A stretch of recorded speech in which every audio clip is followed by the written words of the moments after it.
Hello everyone, welcome to precious handmades. ఈరోజు వీడియోలో నేను థ్రెడ్ బ్యాంగిల్స్ యొక్క మన్నిక గురించి చెప్పబోతున్నాను, వినండి. థ్రెడ్ బ్యాంగిల్స్ కొనడానికి చాలామంది ఆలోచిస్తారు, అంటే ఈ థ్రెడ్స్ ఊడిపోతాయేమో, అంత లాంగ్ లాస్టింగ్ రావేమో అనుకుంటారు. ఇక్కడ మీరు చూడొచ్చు, నేను 5 years బ్యాక్ చేసిన బ్యాంగిల్ ఇది. అది నేను నైఫ్తో కట్ చేస్తే తప్ప అవి ఊడి రావట్లేదు అనమాట. అలాగే లాస్ట్లో ఎడ్జ్లో గమ్తో పేస్ట్ చేస్తాం కదా, అంటిస్తాము, అది చూడండి, అదైతే అసలు గట్టిగా లాగుతున్నా రావట్లేదు, అంత గట్టిగా స్టిక్ అయిందనమాట. సో అలా థ్రెడ్స్ అయితే ఊరికనే ఏమీ ఊడిపోవు. ఈవెన్ తడిచిపోయినా సరే పైన ఎక్కువ సార్లు బాగా తడిచిపోతే ఆ షైనింగ్ పోవచ్చు, అలాగే స్టోన్స్ ఎక్కువసార్లు తడిచిపోతే ఊడిపోవచ్చు, అంతే తప్ప ఊరికనే అయితే పోవు.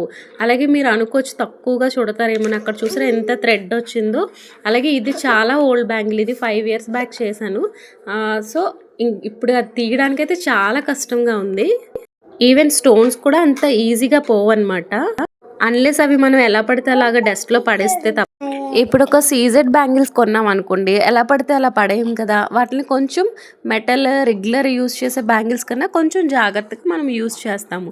సేమ్ అదే పద్ధతిలో మనము థ్రెడ్ బ్యాంగిల్స్ కూడా యూస్ చేసుకుంటే సరిపోతుంది.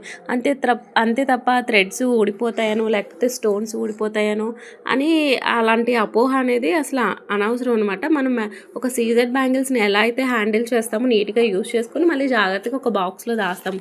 అలాగే వీటిని కూడా పెడితే సరిపోతుంది. ఎక్కడ పడితే అక్కడ డస్ట్లో అలా పట్టేస్తే థ్రెడ్స్ అనేవి మాసిపోతాయి.